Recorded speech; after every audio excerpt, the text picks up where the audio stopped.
பட்டிமன்ற உலகத்தை பொறுத்த வரைக்கும் நம்ம லியோனி அவர்கள் தான் ஹீரோ. தன்னுடைய கருத்தாழ்மிக்க சிந்தனைகளால், நயமிக்க நகைச்சுவை பேச்சால் தமிழ்நாட்டு மக்களை 50 ஆண்டுகளாக மகிழ்வித்து கொண்டிருக்கக்கூடிய லியோனி அவர்களை பாராட்டுகிறேன், வாழ்த்துகிறேன். பேச்சுலக மேடைகளில் இன்னும் பல்லாண்டு காலம் அவர் கோல வச்சணும்னு முதலமைச்சராக மட்டுமல்ல, அவருடைய ரசிகனாக நான் வாழ்த்துறேன். சிரிப்பொலி, பேச்சொலி, இசையொலி, மேடைகொலி, இதுதான் திண்டுக்கல் லியோனி. எப்படிப்பட்ட கவலையில் இருந்தாலும், மன அழுத்தத்தில் இருந்தாலும், லியோனி அவர்களுடைய பேச்சை கேட்டால் மகிழ்ச்சியும் புன்னகையும் தன்னால் வரும். அரசியல் மேடைகள், பட்டிமன்ற மேடைகள்னு தன்னுடைய வெற்றி கொடியை பறக்க விட்டிருக்கக்கூடிய அவருடைய சாதனை சாதாரணமானதில்லை. 50 ஆண்டுகள் மேடைகளில் நிலைச்சி நிற்கிற சாதனையை எல்லாராலையும் பண்ணிட முடியாது. நிறைய பேர் அவுடேட் ஆகிடுவாங்க. ஆனால் நம்ம லியோனி அவர்கள் அப்டேட் ஆகி நிலைச்சி நிற்கிறார். 1976 திண்டுக்கல் ஜிடிஎன் கலைக்கல்லூரியில் படிக்கும்போது தமிழ்துறை தலைவர் பேராசிரியர் மா வைத்திலிங்கம் தலைமையில் அரங்கேறின அவருடைய பட்டிமன்ற மேடை பயணம் தமிழ்நாடு முழுக்க இன்றைக்கும் தொடர்ந்துக்கிட்டு இருக்கு.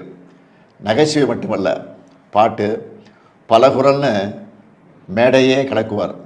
நம்ம லியோனி அவர்களோட பட்டிமன்றங்களை பார்க்க எவ்வளவு மக்கள் கூடுனாங்களோ அதை விட அதிகமாக அவருடைய பட்டிமன்ற கேசட்டுகளை மக்கள் விரும்பி வாங்கினாங்க. பட்டுக்கோட்டையா, கண்ணதாசனா, பழைய பாடலா, புதிய பாடலான்னு அவருடைய ஜனரஞ்சகமான பட்டிமன்றங்கள் ஒழிக்காத வீடுகளும் இல்லை, கேட்காத மக்களும் இல்லை. கேசட், சிடி கடந்து இன்றைக்கும் யூடியூப்பில் லியோனியோட பட்டிமன்றங்களை எல்லோரும் பார்த்துட்ருக்காங்க, கேட்டுக்கிட்டு இருக்காங்க. 5000த்துக்கும் அதிகமான மேடை நிகழ்வுகள், தொலைக்காட்சியில் இசைக்குழுவினரோடு இணைஞ்சு பட்டிமன்றம், இசையமைப்பாளர்கள், நாட்டுப்புற கலைஞர் கூட இணைஞ்சு உலகம் முழுக்க நிகழ்ச்சிகள்னு ஏராளமான சாதனைகளை படைச்சிருக்கிறார். நம்ம லியோனி அவர்களோட சிறப்பு என்னென்னா, அவருடைய நகைச்சுவை சிரிக்க மட்டுமல்ல, சிந்திக்க வைக்கும், மறுபடியும் கேட்க தூண்டும். இதுதான் லியோனி அவர்களுடைய தனித்தன்மை. இப்படி பட்டிமன்ற மேடைகளில் கலக்கி கொண்டிருந்த லியோனி அவர்கள் தான் கலைஞருடைய ரசிகர்னு பெருமையோடு சொல்லி திராவிட முன்னேற்ற கழகத்தில் இணைஞ்சார்.